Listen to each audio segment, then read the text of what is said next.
రామహంపేట మున్సిపాలిటీలో 2 కోట్ల రూపాయల అక్రమాలు జరిగాయని ఆరోపిస్తూ బీజేపీ పట్టణ అధ్యక్షుడు అవినాష్ రెడ్డి ఆధ్వర్యంలో మున్సిపల్ కార్యాలయం ముందు ధర్నా నిర్వహించారు. ఈ సందర్భంగా బీజేపీ నాయకులు మాట్లాడుతూ చెత్తబుట్టలు కొనుగోలు, చెత్త సేకరించే వాహనాలు, కొడవళ్ల కొనుగోలు, దోమల నివారణ మందుల కొనుగోలు తదితర అంశాల్లో భారీగా అక్రమాలు జరిగాయని ఆరోపించారు. కలెక్టర్ వెంటనే స్పందించి అక్రమాలకు పాల్పడ్డ అధికారులపై చర్యలు తీసుకోవాలని డిమాండ్ చేశారు.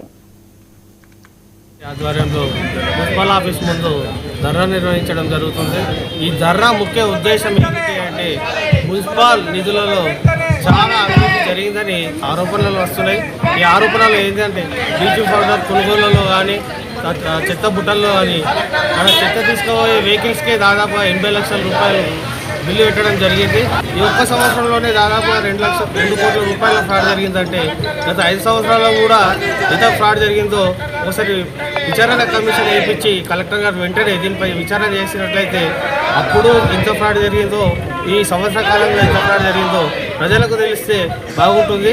ఎందుకంటే ఇది ప్రజల సొమ్ము. ఎందుకంటే ప్రజలు ఇప్పుడు ఇంతకుముందు రామపేట గ్రామ పంచాయతీగా ఉండే ఇప్పుడు మున్సిపల్ అయిన నుంచి అంతకుముందు 100 రూపాయలు ఉన్న ట్యాక్స్ 2000 రూపాయల దాకా అయింది.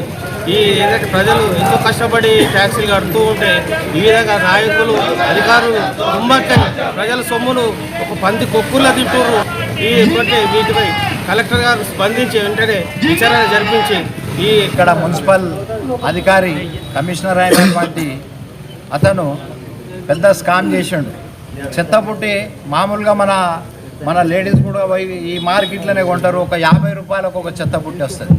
దాన్ని 180